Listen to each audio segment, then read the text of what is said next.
Our next topic is the WNBA playoffs. The WNBA playoffs have been going on, and we had a great battle in the first two games of the Seattle Storm versus the Las Vegas Aces. Seattle took the first game 76-73. Jewel Lloyd, who's been big time for the Seattle Storm there, knocked down a big shot late to push the lead to basically give them the win. And Breanna Stewart played really well. Asia Wilson struggled, only had 2 points in the second half there, and that was a real struggling point there for Las Vegas, who were in the game and just basically needed Asia Wilson to step up in that first game. And it was like, damn, she didn't just have it. She just didn't have it. Was struggling with the double teams that Seattle was throwing at her. Stu Bird doing a good job diving in, and they're basically just forcing her to make quick decisions, even though she didn't turn over the ball a lot. It really slowed down Las Vegas, and they really struggled with Asia Wilson's performance. Tina Charles has been in the league forever for the WNBA. I believe she was Connecticut Sun and New York Liberty and all these other teams, and now she's with Seattle with Breanna Stewart on the front line, and they basically just controlled the game early on, and it's like, damn, that's going to be tough to beat. I didn't think Las Vegas would have lost that first game. I was thinking Las Vegas was going to handle that. Asia Wilson and Kelsey Plum and Chelsea Gray, I thought they were going to handle that. That was not the case in the first game. In the second game, however, Asia Wilson came out and was very aggressive, very decisive in her moves, and finished with 33-13, and really had a really good game. Jewel Lloyd struggled, and the Aces were able to win 78-73, and these games have been close. And Breanna Stewart and Asia Wilson basically 1-2 in MVP candidacy. Really had a great game. Breanna Stewart had 32-7 to Asia Wilson's 33-13, and this is just a battle between two bigs, two forwards, and Seattle's not really putting Breanna Stewart defensively on Asia Wilson, and Asia Wilson finally decided, hey, I'm the best player in the league right now. I'm going to take advantage of this, and I'm going to score. I'm not going to be afraid to score. I'm going to be aggressive, and Kelsey Plum and Chelsea Gray were able to tip in with 18 and 19 apiece. To see those two battling, Asia Wilson and Breanna Stewart, is just great for the WNBA. It was awesome to see basically this duel. You would call this a duel in the WNBA, and it just looks great. Asia Wilson looks fantastic out there in the post. She was making great moves, spinning baseline and hook shots, just making great, quick, decisive moves in the post. Breanna Stewart is being great. But yes, this was a big time. Jewel Lloyd struggled. Sue Bird struggled in this game, in the second game for them. Asia Wilson, the series is tied 1-1. I believe they're going to Seattle now. This is basically almost Sue Bird's last ride in the WNBA. I believe this is her last season. And for them to be battling the Las Vegas Aces, who have been on a tear all season, number one, Becky Hammond, first Coach of the Year. Asia Wilson already been named Defensive Player of the Year. I'm not sure they gave her the MVP edge yet. I believe she will win it. But to have these two big-time rivals going at it, I think they have I can't remember, a bunch of first-round picks between these two teams. It's just awesome to see the WNBA thrive right now, and it's really good basketball. I think people should really check it out if you haven't, and really check it out because there's really good basketball. If you love the game of basketball, you can watch the WNBA. Don't listen to all this hoopla or whatever it is, and they're women, they can't dunk and all that stuff. This is really good games.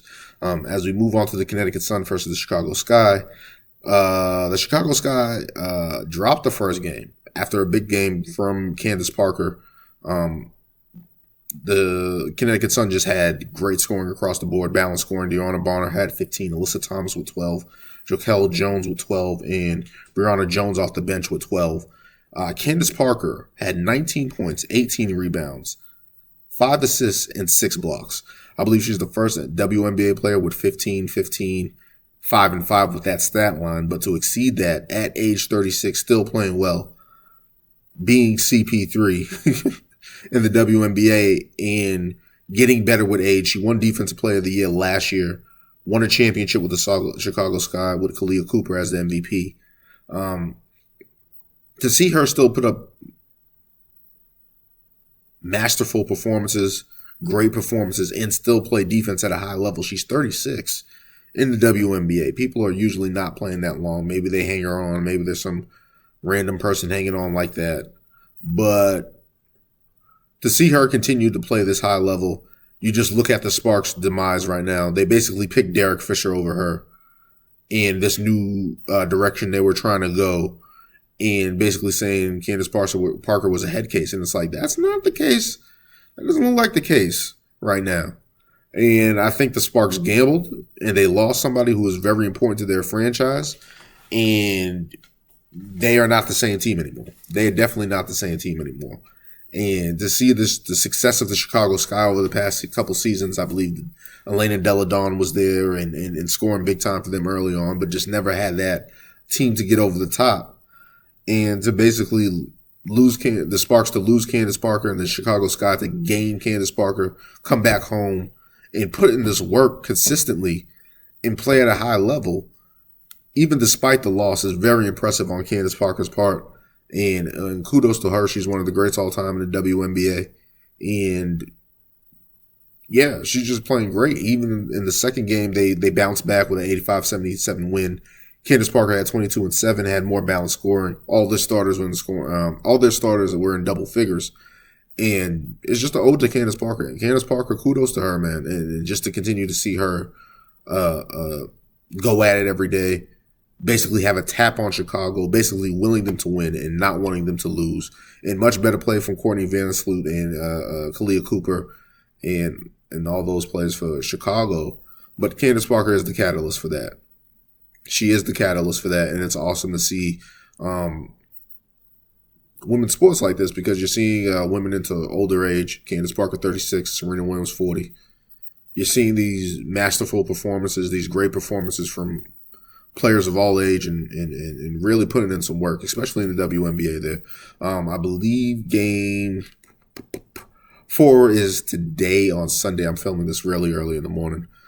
So I would try to touch base on that going into my next episode. Maybe the series is already gone by the time I do my next episode. But I've been following this, and this is really good. Just to see Candace Parker play at a high level, see the battle between A'ja Wilson and Breanna Stewart, seeing Sue Bird in her last hurrah, Candace Parker in her up in age, Tina Charles playing really well still with Seattle. I didn't think that would work, honestly, when they brought her in, but she seemed to be handling the boards and still being a beast on the boards and scoring inside. But yeah, just check out WNBA, man. Give it a chance if you're not watching it, but trust me, Candace Parker, A'ja Wilson, Breanna Stewart, Sue Bird, Jewel Lloyd, Chelsea Gray, Kelsey Plum, and among others, check it out.